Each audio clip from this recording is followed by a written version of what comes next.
AITA for telling my wife to go and see her son before he dies?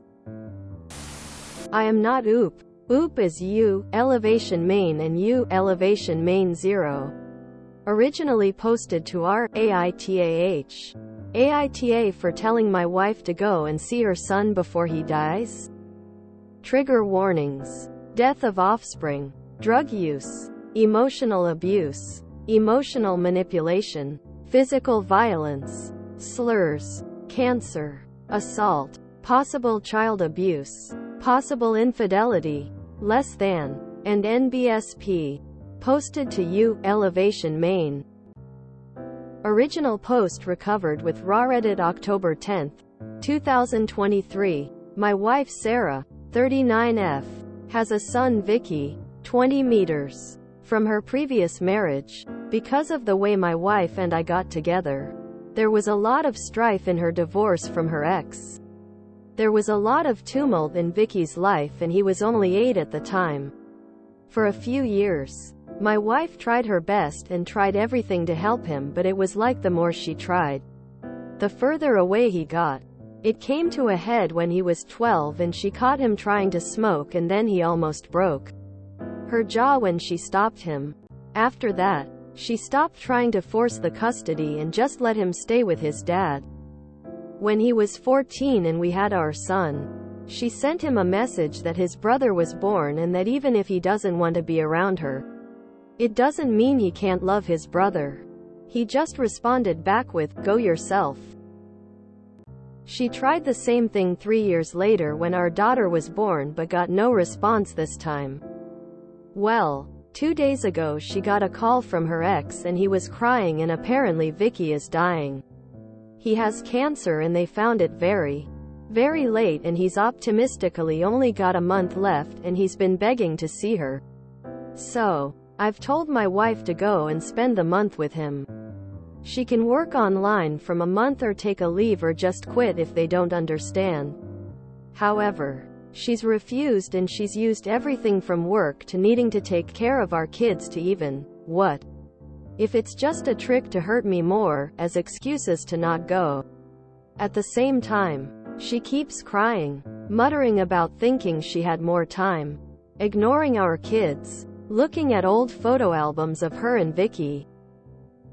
It came to a head this morning when I caught her having a breakdown in her car before going to work.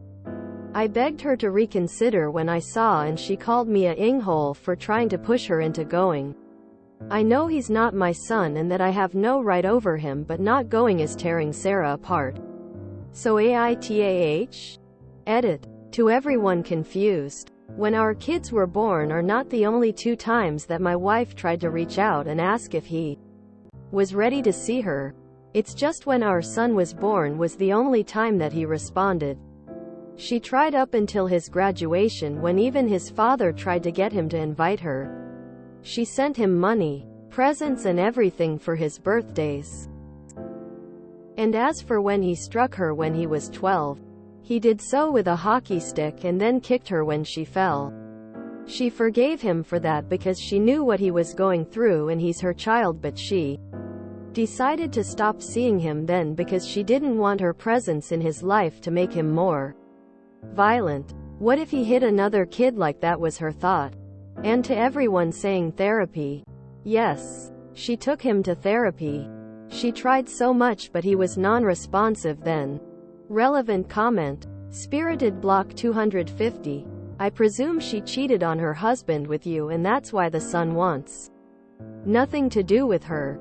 Which is understandable tbh. For a kid especially. Even at 1415 years old. You are trying to do right by her because she will absolutely regret not going to see him. It's doubtful based on their relationship that the son will let her around for a month. But at least she can and should go say goodbye. He has a right to feel angry with her. She needs to sack up and go or she will be haunted by this after he passes. Thank you. It's her son who is asking and he hasn't asked for her at all in so long. I understand her being afraid but this is her last chance. And NBSP. Posted to you, elevation main 0. Update November 9, 2023. I have provided proof that this is me since my account was banned. Probably because I made it from a work machine I remote into. My wife's son Vicky passed away a week ago, and I guess I'm posting because I also feel I need to clear up how I feel about things, and people were so willing to listen here before. Now after my wife came home the day I posted, we had another big argument about it, and I honestly felt I wasn't getting through to her. I tried to use some of the points that people in the comments told me, and I just was surprised at how stubborn she could be. But it ended with her screaming at me that her son's not sick. He's not dying and he's fine. I don't know if she was just that deep in denial or she thought it was a trick or something, but the way she screamed scared our kids, so I felt that I had to just let it lie. My wife actually got a call a few days later from a young woman claiming to be her son's wife and begging her to come. And that made her do it, and the people at her work were so understanding they gave her up until the end of this month off.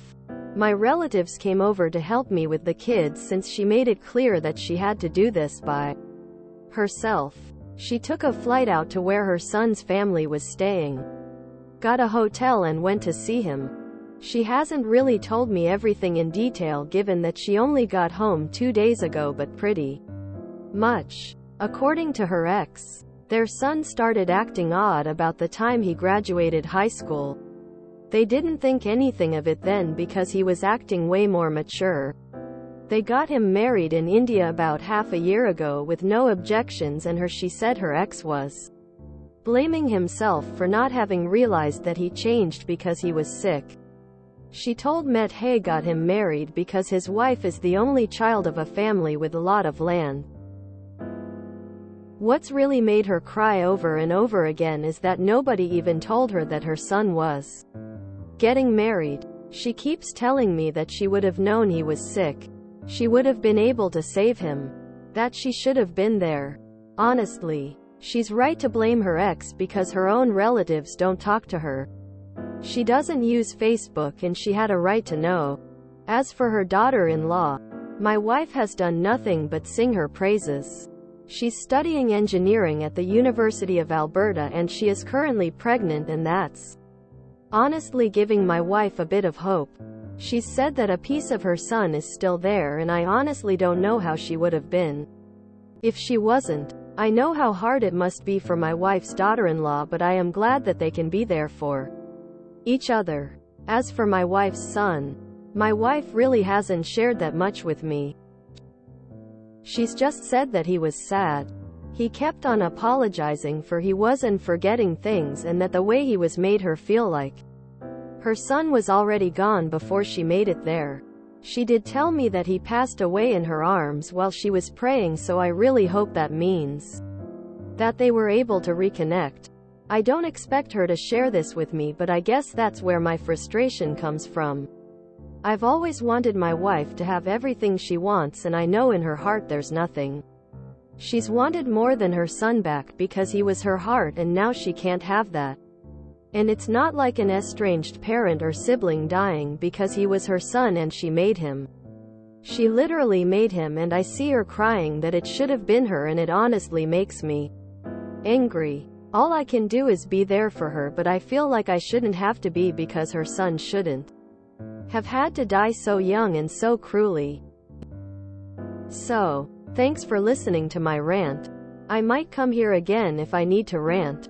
Relevant comment. Cannabis cat slave. Thanks for the update. I am glad the poor kid got to see his mother before he died. It's a bit of solace, and I certainly think it's for the best.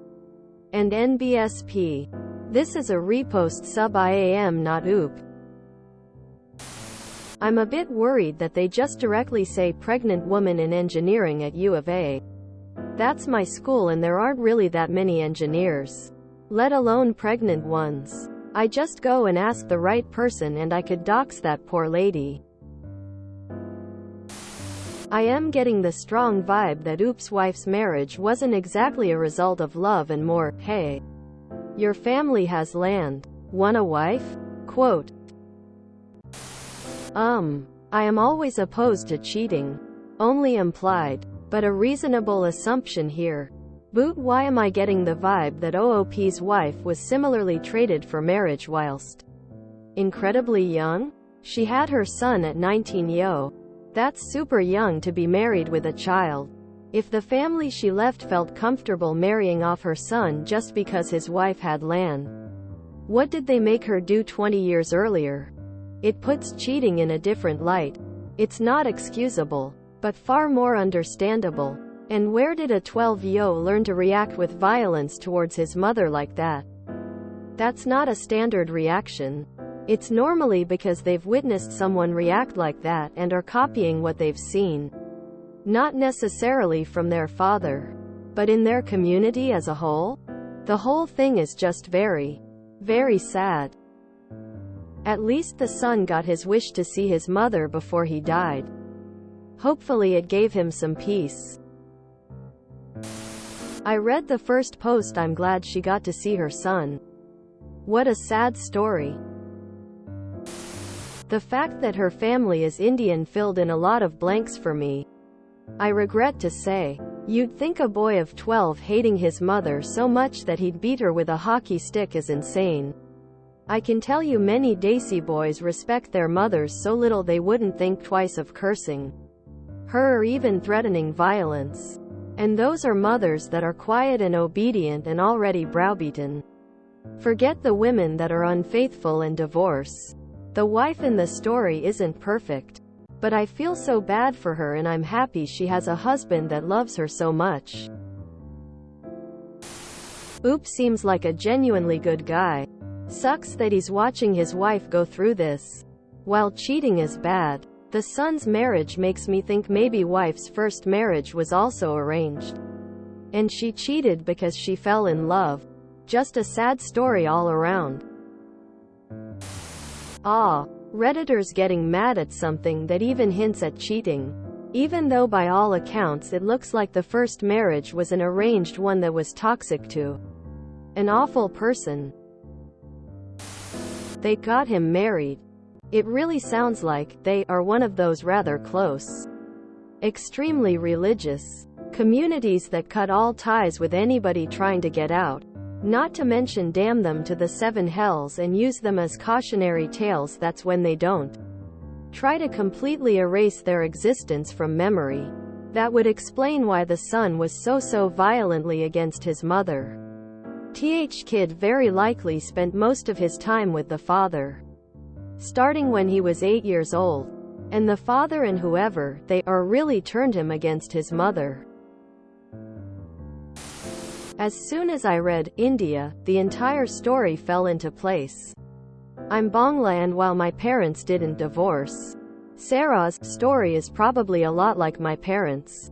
I'm currently searching for senior living accommodations for my mother who has extremely painful fibromyalgia. My dad is back to emotionally abusing and belittling her. He can't physically hurt her anymore because his health is extremely fragile and my mother manages his every need as a dutiful wife. And her mental, physical health is further deteriorating past her ability to cope. My brother is also in their care as he is bipolar and schizophrenic. She needs a safe space away from them when things become too much, and it breaks my heart that she's still struggling with this 48 years after my grandparents married her to my father. Lots of missing context. The family got him married to the single daughter of a rich landowner? What century was this written? OMG. As a mom I just can't imagine. Honestly, she's right to blame her ex because her own relatives don't talk to her. She doesn't use Facebook and she had a right to know. That's a high horse to sit on for a man who had an affair with a married woman with a child. If you've actively and knowingly been a home wrecker, you should probably ease off with the judging others on what they should and shouldn't do. No, I need the tea. What's going on her? If you enjoyed this video, please check out our playlists full of similar content. Epicaricast is like doom scrolling for your ears. Please like, share, and subscribe.